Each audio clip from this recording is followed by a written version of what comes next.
Hello and welcome to The Buzz, your monthly show on what's happening in beautiful Bee Cave, Texas. I'm Jenny Hoff, the communications director for the city of Bee Cave.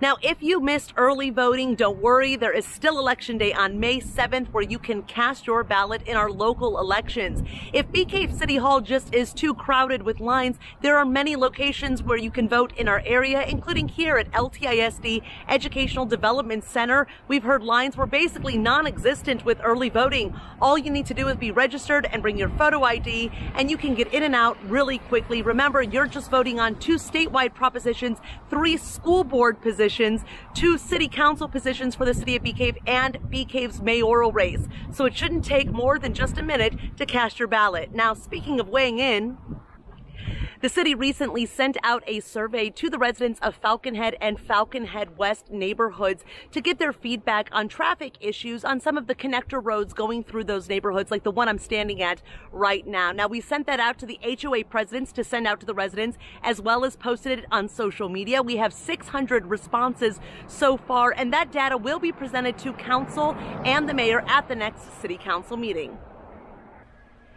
And that city council meeting will be right here in Bee Cave City Hall on May 18th. That's a Wednesday. Now, usually city council meetings are on Tuesdays, but the council unanimously voted to have it on Wednesday, May 18th, so that the election results will be in and they can swear in any new elected officials. And while you're here, you might notice we have some new additions to Bee Cave City Hall. We have cameras installed, so no longer will you just be able to hear the audio of the meetings if you miss them, but you'll be able to watch them on video as well. As soon as those vendors get out here to put the software on our computers so we can record those meetings, you'll start seeing them on our website.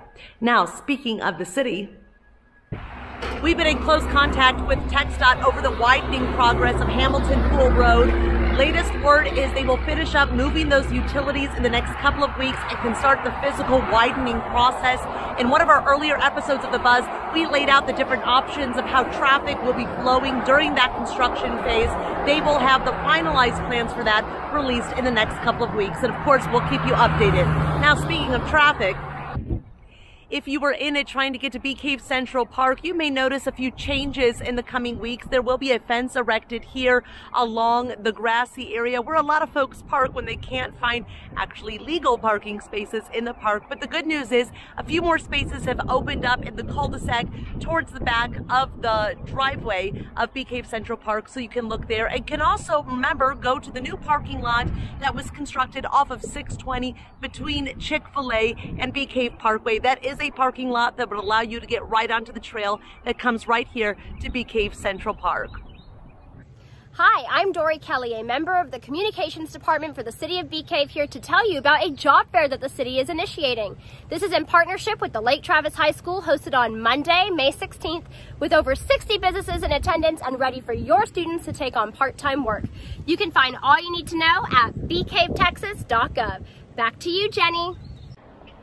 Finally, I want to give a huge shout out to the Bee Cave Public Library that was just awarded the Project of the Year Award for 2021 by the Texas Library Association. This is a statewide award, and it's a huge achievement for our wonderful library. They put on a life-size outdoor Candyland game that was put in 4 locations around town with activities for families to participate in, especially during lockdown. Speaking of the library and the city of Bee Cave, they just put on their first Books and Bees Festival this last weekend. If you missed it, there were 9 authors, a concert, a beekeeper, a gardener, tons of activities for kids. We had hundreds of families come out here for our very first book festival. We have highlights of that event on our Facebook, Instagram, and TikTok pages. And of course, follow us on all of our social media sites for the very latest with the City of Bee Cave. We'll see you next time.